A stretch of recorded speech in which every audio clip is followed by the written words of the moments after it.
The majority union at the South African Revenue Services on Friday said its members would down tools next week, Thursday, if their wage demands were not met. In a statement, the Public Service Association said it had issued SARS with a notice to embark on a strike action after wage negotiations collapsed. While joining us in this morning's discussion to discuss the issue is Takalani Musekwa. He is the Employer Relations Executive at SARS, as well as Stefan Viljoen from the Public Servants Association. Gentlemen, good morning. Welcome to The Fix.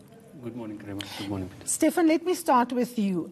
My understanding is that you were at the CCMA on the 13th of March and you were unable to, in fact, reach agreement.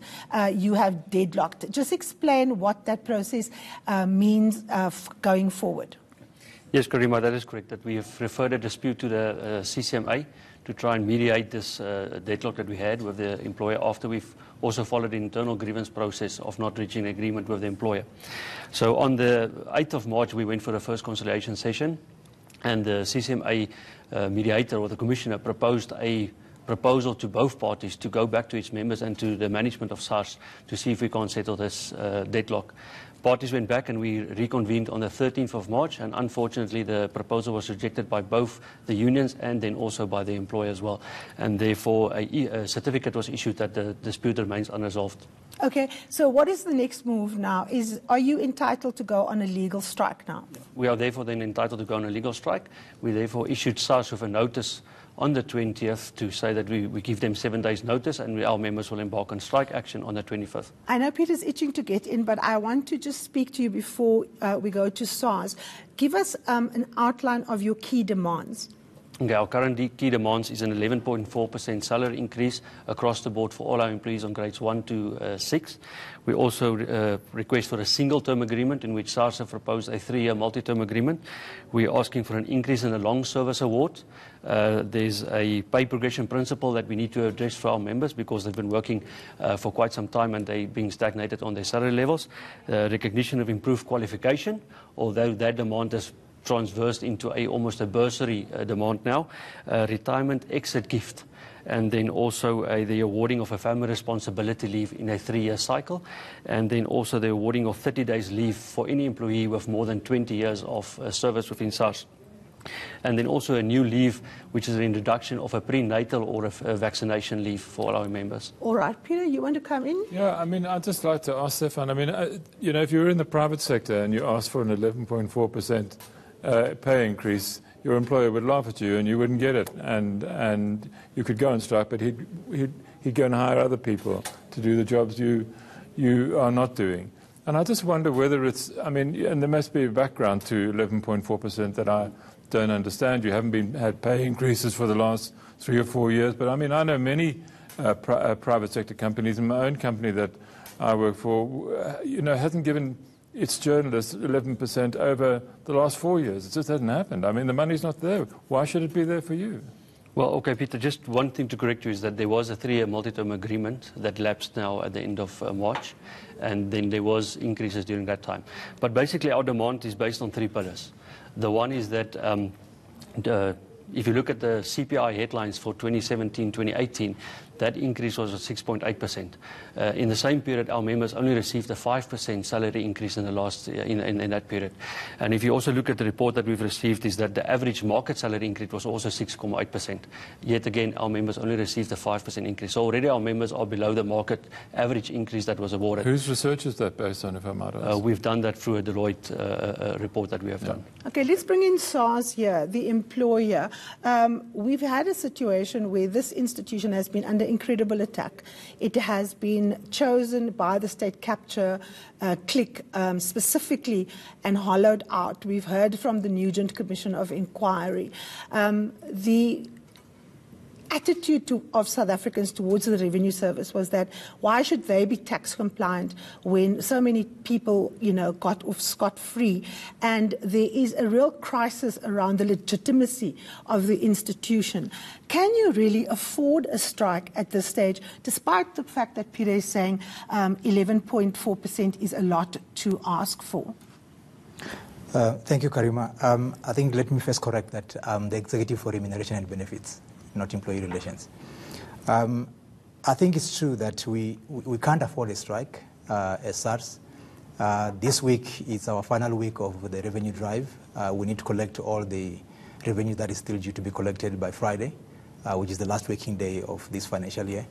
And so the strike is completely inopportune for us. We can't afford to have that. The impact on the economy is huge. Not only do we need to collect the money, but we still need to facilitate trade at the borders, and that needs to happen. So if we were to have to strike, then we create some chaos at the border posts, at the ports of entry.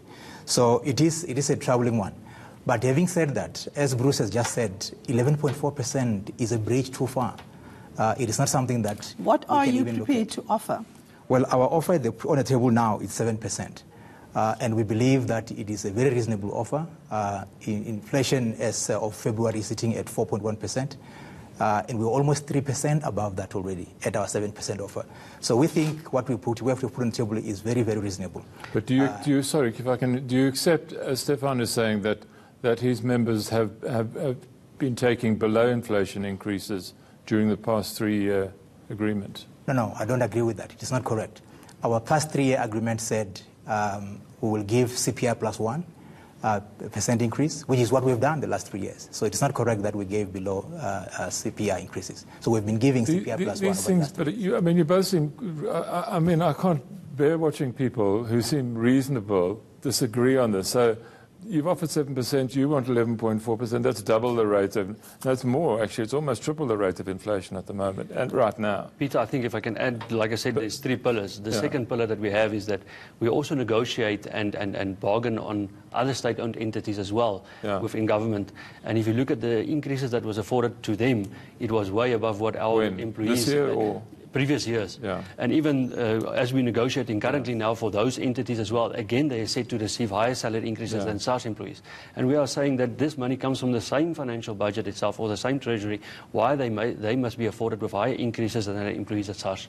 I was just going to say, come inside. That very point, to say, if you look at the 3-year wage agreement that the public services entered last year, which Stefan is referring to, they are not sitting at what we are offering now. Okay, so we're already offering this year more than what they are going to be getting. So it is not correct to say we are offering less. We are offering already, at least for this year, what we are offering at 7% is already higher than what the public service will be giving this year.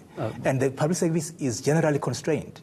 I mean, we have had, for the next 3 years, our budget has been reduced. And we are having to live within that. And that's where the challenge is, that any increase that is beyond what we've been given by Treasury will sink the organization, and at this point we can't afford that. Karim, I think that is exactly the contention part between us and SARS, is that we continue to say to them, it will sink. We don't necessarily have to be benchmark versus just government itself. We represent other state-owned entities as well, which those entities and organizations are receiving way above increases, and yet SARS are the ones, our members, that are not receiving. But is that possibly because SARS is better managed and more sort of careful with its money than, say, Eskom or Denel or SAA? Or... It might be, but yet again, that money is being recovered or being paid over by the same coffers that should then also pay SARS. But let me put this to you. The SABC is the national broadcaster. 7 or 9 million people have only the SABC to watch as a source of information. They are technically insolvent, in fact, factually insolvent.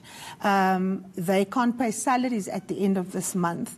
They're in negotiations with the Treasury, but they haven't received that money. So the fact that you say other state entities have, received this increase, why haven't you? That is not completely true. In the case of the SABC, there's actually just been enough. We can't anymore. We need to get some, we have to rein in the funds. Do you accept, Mr. Viljoen, that the issue of SARS and the constraints is about a long-term outlook to stabilize the institution, and that if you go on a strike now, you are actually going to prevent that stabilization? What we want at SARS is to have a revenue collection service that is actually going to be able to perform its functions and its objectives. And the third pillar that we have is to say that, yes, we don't just want to focus on this percentage increase that we need to get. But if you look at currently what's happening within South Africa, we've got load shedding. Load shedding is costing the country more than 100 times more than what we are asking in a salary increase. Yet, National Treasury is prepared to bail out Eskom, SAA, other state-owned entities like SABC almost year in and year out. But it's corrupt activities and politically connected people that are benefiting from those activities. Yet, even like you've indicated in your opening with the Nugent Commission, nothing is being done to those people that have mismanaged the funds and are participating in corrupt activities. If our members, for example, at the border post are participating in those activities, they are disciplined, suspended immediately and fired without even thinking twice about it. Yet, the implications of the Nugent report, nothing has been done to implement that. There's reports of people that are physically changing emails to make sure that they comply with what they want. Yet, again, like I said, the management is not addressing those parts. That is a huge accusation to make. Essentially what the PSA is saying is that you are selective in who you're going after. Now, there has been talk about a fight back from those who, in fact, occupied positions of leadership in places like Sars to try and prevent the cleanup. Is this part of the fight back where you are selectively going after people who did wrong, but the big guns are in fact, left unchecked? I don't think it's correct to say we are selectively going after people. The Nugent report has been given to the president. He has not given us clarity in terms of what recommendations he accepts and not accepts. It is his report. It is not SARS report. So that still needs to happen. We are waiting for a new commissioner to be appointed, who still needs to be appointed. Some of the recommendations that the judge made on that report are, in fact, to the commissioner that gets appointed, to say these are the recommendations that I think you must implement. So they can only be implemented by that person.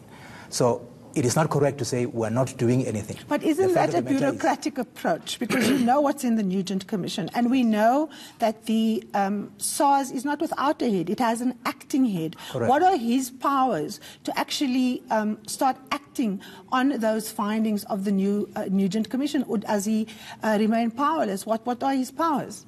No, I think it is an issue that when Judge Nugent went to Parliament, he raised that issue, and there were members of Parliament who said, you can't push the current acting commissioner to implement the stuff when, in fact, it is the president's report. He needs to pronounce himself on it. And Peter, you were saying, he's checkmated. There's certain things that he needs to look at and address. And he needs to address that. Unfortunately, SARS is a state institution. It does play within the political environment. And we need to work within those rules. And that's essentially... Why don't we have a new SARS commissioner? Well, we're waiting for the president to make that appointment. Okay, so it's again President Ramaphosa. Perhaps Peter, it's time for another column. This time, speed up the appointment of the SARS Commission of Inquiry. Yes. Gentlemen, thank you so very much. We've run out of time. And, of course, the implications for SARS with a strike is going to be detrimental to the country. We know that this is a topic that we will return to because we are now at the point where the organization can actually grind to a standstill. Still ahead on the fix, we hear from the SACP leadership in the Free State province as they have a bone to pick with the ANC's Treasurer General, Paul Mashatile. Stay tuned to find out why.